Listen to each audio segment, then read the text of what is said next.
Meredith Gorman here, and are you Testing, one, two, still three. not subscribed to Matt's channel? Well, if you're not, hit the subscribe button because he's giving out free picks each and every week. Hope you have a good rest of your day. UFC 323, guys, the last pay-per-view event ever. Second last card of 2025. We'll do a year review next week, so look out for that in the last card of 2025. Another good year against the sports books in all sports, but of course the UFC being one of the best for myself, clients, and podcast listeners. If you're watching on YouTube, please like the video, guys. It does help out a ton. If you're listening on Spotify or Apple, review. It will go a long way. Never thought I would say that this will be the last pay-per-view card, but if you really look at it, it's an old format. I kind of get it, right? A lot of people stealing streams as well. I think that was a big part of it. And when Paramount comes with that big offer, I guess it's hard to, deny it. So I get it from the UFC standpoint. I think the pay-per-view model is just kind of old and out of date. So yeah, if you really look at it, I guess it's not too surprising at the end of the day. Well, let's talk about the last pay-per-view event of the year and of all time. We got two title fights, guys. I would say it's a good pay-per-view card. It's not spectacular. There's no like one big time fight, that you were waiting for a long time, but there's good fights, right? Main event, Merab versus Peter Yan. Good fight. We've seen it already.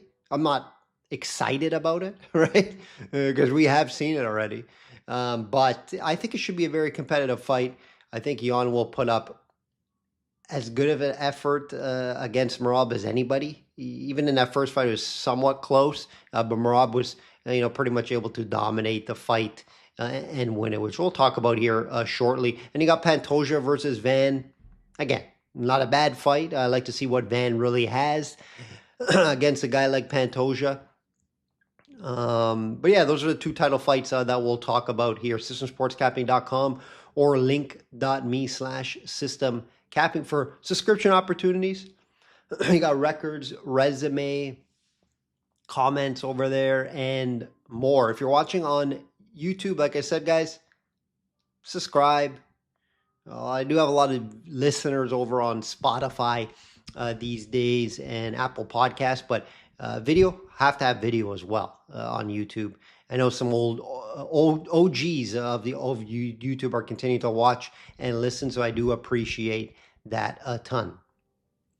Week off last week, but it was another great card in Qatar the week before. 5-1 client card for myself. I did give out Arman by submission, by finish at least. Submission was my lean. I hope you guys did tail that. Just big grappling and wrestling advantage for Arman, right? We kind of knew that was how it was going to go. Just when was it going to happen? I expected a finish, and it didn't. All over Ian Gary by decision. He was able to just outclass Bilal Muhammad, starting to show Bilal Muhammad's, wins haven't been as good. If you look at his wins now, Leon Edwards, what's Leon Edwards doing right now? And then Sean Brady, what's Sean Brady doing right now, right? Both those guys have been losing fights as of late. So, Ian Gary continues to win. I think he deserves a title shot next. It'll be interesting to see what they do with him. Thoughts on the first Paramount card? We did briefly touch upon it at the top of the podcast here, but, not the main event I expected, of course. I get it from a stylistic standpoint. Should be a fun fight between Pimblett and Gaethje, and I don't think Arman would have wanted to fight that quickly. I could be wrong. It's only been it would have been 2-month break, so I don't know. I think Arman would destroy either one of these guys, Pimblett or Gaethje. I'm so far quickly, I'm going to be leaning Pimblett so far in this fight. I just think he's going to have a grappling advantage here, but can he get the fight down to the ground is going to be the question. If this fight stands for 5 rounds, Gaethje is live to win this fight. Gaethje can wrestle. He can be taken down as well, though. It's going to be an interesting fight. We'll handicap that more when the time comes. We got Harrison versus Nunez, big time fight too. You can't hate that one. This fight was talked about for years, and it's finally happening. So that's a big time fight there. I believe they're paying Nunez big bucks to come back and fight. Harrison, O'Malley versus Song, fun striking battle, right? O'Malley needs to get back to superstar status. He's taken a little bit of a hit.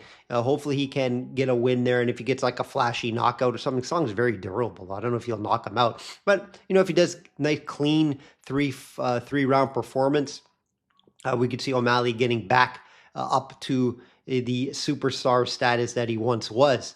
Just U.S., there's not a lot of names. Not a lot of big U.S. names right now, right? O'Malley is kind of one of them. So interesting there. Acosta versus Derek Lewis. Oh, that's fun. Right? Waldo's been on a tear as of late. Great fight. Should see a knockout in that one. And then John Silva versus Arnold Allen. Very good fight. Should be competitive. Should be a banger. Grosso versus Rosso. Grosso versus Rose. And Nurmagomedov versus Figgy. Big fights. Very deep card. Can't wait to talk about that. It's when we return in January. Let's get into this card, guys. Let's get into the last pay-per-view card. Weird to say, but it is happening, guys. And the main event in this one is Dvalishvili Merab minus 500 versus Yan plus 340. Now, yes, Merab's warranted as a big favorite. But this big? Minus 500? You could shop around. You could see some high fours out there. But, right off the bat, I'm going to, I do my numbers. You guys know that if you've been listening. I do my own numbers before looking at the lines. I had Merab like minus 400, minus 375. So yeah, I had him as a big favorite because we've seen this matchup already. We already know how this fight should go. Unless Merab decides to be a different fighter and decides to stand and try to bang with Yan. It's not a good idea. Right? We saw how this fight goes. Dvalishvili was able to get a ton of takedowns on Yan, was able to pressure him, was able to force the fight, was able to mix up his striking, and it was too much for Yan. Can it change? It's just hard to see, right? It's hard to see that Yan is some wrestler now. He's able to stop the takedown. He's able to land some big shots on Merab. That's how he's going to win the fight, right? The only path for Yan to win this fight is to land a big shot and hurt him. We've seen at times Merab hurt, right? But you got to catch him with a big shot.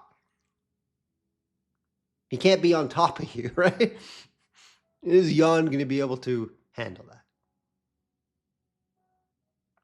Right, we've seen Yan come back and fighting well. 3-fight win streak. Wins over Song, Figgy, and McGee. But just a night and day difference in to Merab to these 3 wins. These are mid-tier wins in the division, guys. So yeah, I expected Yan to win the fights. We were on Yan to win all those fights. But it's a different beast. Merab's 4th title fight, guys. It's a record in 1 year. Unbelievable. The only thing you got to think too, I always think this with champions. When you start getting money, you see Merab rolling around in Mercedes-Benz. There is a distraction factor there. He could come in overconfident into this fight. Oh, I already beat Yan. There's always that at the back of my head. But if I go from a skill set to skill set, if I go from what happened already when these two fought and Merab's current run, it's hard to bet against Merab. Could it happen? Sure. It's just very low odds. Right? I have it at very low odds that Yan wins this fight. So the only way I could look is Merab. Now, you can't bet Merab at this high price at minus 500. Even if you throw it into a parlay, sure. If it could be 2-3 fight parlay, 3 is the most I would ever do. You're not going to get a great price. So you have to look at the decision, right? Yan's very difficult to finish. Just doesn't get finished. He's never been submitted or knocked out, guys. So how do you bet this fight? You bet Merab by decision. If it happens later in the fight, there is a possibility that, Merab's not knocking him out. The only option by finish would be a TKO ground and pound. That's live. It's happened. But you don't really see Merab get too aggressive on the ground when he gets him there. And we've seen his sneaky submission game. It seems like he's been working on that. He got it over Sean O'Malley last time. Peter has some good defense, though, guys. So the only way I can look is Merab by decision here. If there is a late finish, tough luck. It's just if they fought 10 times, Merab win by decision, probably 9. The other one would be, Jan catches him and hurts him and somehow wins the fight. Just lower odds. So I'm able to bet Merab by decision here. If something happens later in this fight or TKO, like I said, Merab's not catching Jan on the feet and hurting him. The only way that happens is the other way around. Jan catches Merab on the feet and hurts Merab, and Jan somehow gets a finish. Low odds, like I said, guys, it's a fight. When you look at the odds of that happening, it's very low. So Merab's the play here. Merab by decision, over in rounds. I would be somewhat surprised if anything else happened. Would I be surprised a late Merab finish due to the cardio advantage and all that? Maybe not shocked, but a little surprised. 4th title defense, guys. Crazy. Starting to be, you got to start talking about him being one of the best ever in this division. Pound for pound, I would say no, but hey. Pantoja, minus 265 versus Van, plus 200. I believe the line's right here. I actually had Pantoja a little higher, minus 300 when I did my own lines. They're high on Van. It's just too much too soon. That's how I'm going to just label this breakdown. Too much too soon, is, in my opinion. I think Pantoja, the grappling and wrestling is going to be too much for Van. If Van can keep it standing somehow, he has a shot. He has a shot to win the fight. I think his striking is a little better than Pantoja. I do believe Pantoja continues to improve his striking, though. Continues to improve his striking. And I don't think he's far behind Van. Keep in mind, big resume advantage for Pantoja. He's fought everybody. He's beat everybody. Van's best win was a very close win, and he had to steal it late with 2 minutes left in the fight against Brandon Royval. That's his best win. After that, just no one. No one in the top 10. No one to talk about, guys. So this would be a surprise to me if Van could win this fight. Now, you can look at it in the situational way, as Pantoja's been champion for a while. He's not taking Van serious. Van comes in, shocks him, younger guy. That theory could be there. It's just I haven't seen enough from Van. I've seen Van been taken down by multiple guys with less grappling and wrestling than Pantoja, and that's what would scare me here. Pantoja, easy 2-5 parlay. You can fit him in. Outcome? Submission is live or a decision. I don't know really how good Van's submission grappling defense is. I don't know. But we just haven't seen it a ton. Pantoja is one of the best submission artists in the UFC, period. So, submissions live or outcome by decision. Those are the two that I would like. But the number is good enough to, have it as a 2-5 parlay and a piece there. So, Pantoja is going to make my client card some way this week. Haven't decided how, but he will. And, the rounds are tough because if there is a submission win, it could come somewhat early, right? So I'll be staying away from the rounds here, but I'll be playing Pantoja this week on my card. He needs more respect. He just doesn't get enough respect, Pantoja. He's one of the best ever at this division and should be higher in the pound per pound. I get it. It's flyweight. People don't really care at times. I kind of get that. And maybe the competition isn't as great. So sure, I kind of get that. But I just still believe he doesn't get the respect that Pantoja deserves. Is Van the new next guy? It's just hard to see. He's very young, very still somewhat raw. It's just hard to see it. If it happens, I would be somewhat surprised. Moreno plus 102, plus money on Moreno here, guys, versus Takitara, minus 130. Did you like how I said that? Just when we thought Moreno may be slowing down, I thought after those 2 losses that, he was even saying, well, I don't know, I might take some time off. I think he did take some time, if I recall. Came back with a vengeance, had back-to-back nice wins, guys. Overall, Bazzi he beat. And then Royval, another nice win. Or was it Royval? Yeah, it was Royval. Sorry, he had Royval had the hiccup against Tara. Tara lost to Royval, but bounced back with a win right over Park last time out. But Moreno, let me see here. Let me go back to Sherdog here.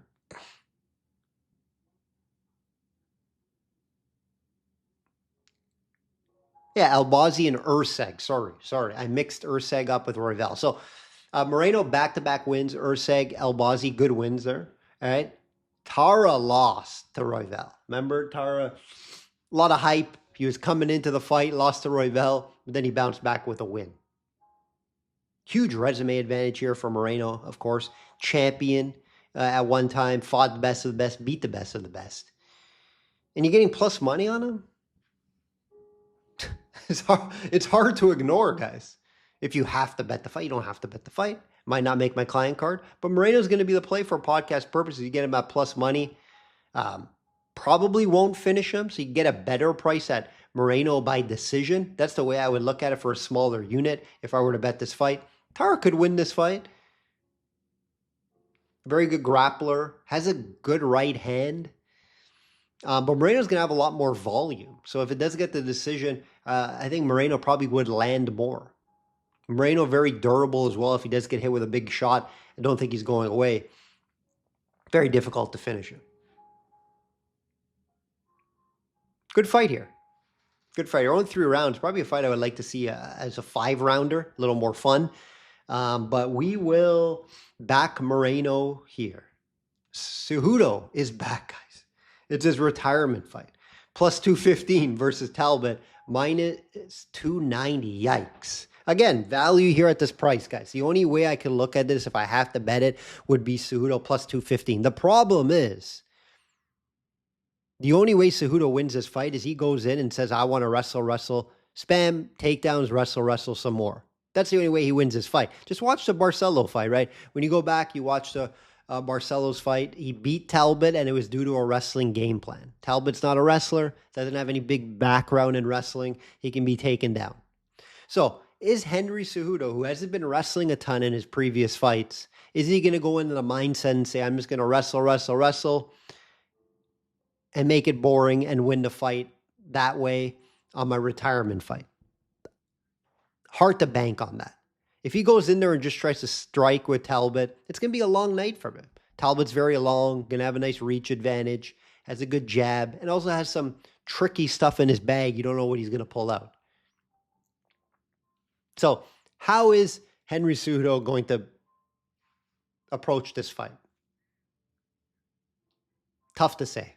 But value at this price. If he decides to wrestle, he could win this fight. What Henry Cejudo are we going to see? And guys, when you back, like guys coming off or going into the retirement fight, it's usually not good. They usually lose a lot more than they win, especially when they're calling it before. Especially going out to fight this young prospect as well. Hats off to Henry for taking this fight. You would think his last fight would be against like more of a, proven guy, or like a guy that he's fought, an older fighter, not someone like Talbot who's very dangerous. But he does see a path. So if he sees a path of beating Talbot, it has to be to wrestle, right? He says he likes this matchup. So it has to be, I can out-wrestle him and just take him down and win the fight there. Is he going to stick to that game plan? If you're betting, you got to hope so. If I do somehow bet Henry, it's going to be a very small unit due to a value bet here. I like the over 2.5 rounds. This fight probably should go the distance as well, guys. Jan minus 138 versus Guskov plus 108. Jan coming into this fight, back-to-back losses against some of the best, though, guys. When you look at Jan's resume, it's crazy. He's fought everybody. And those losses were against Alberg and Alex Pereira. That Alberg fight was close, right? Young stud Alberg, ready for a title shot. So I was a little surprised that Young kept that one that close, to be honest. What does he have left is a question. 41, 42 now. Tough guy to fight. I get it. He's very slow and methodical. Has good wrestling. Has a heavy hand. Guskov just, has power. He's a guy that wants to get in and out of there. Hasn't gone over 2 rounds in the UFC.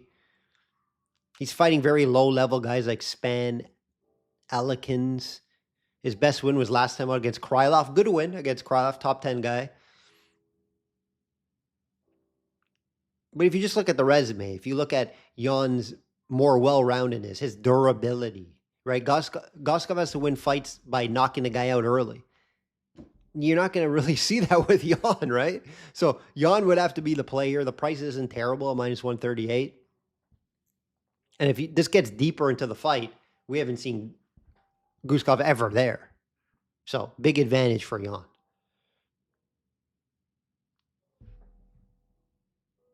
Just, of course, the 42 now, right? How is the chin? He got hit by...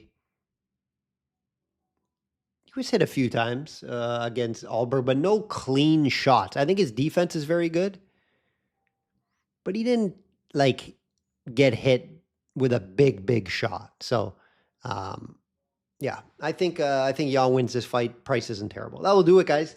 That will do it. Last pay-per-view event ever. Next week will be the last one. We'll do a preview. We'll do a recap of the season as well.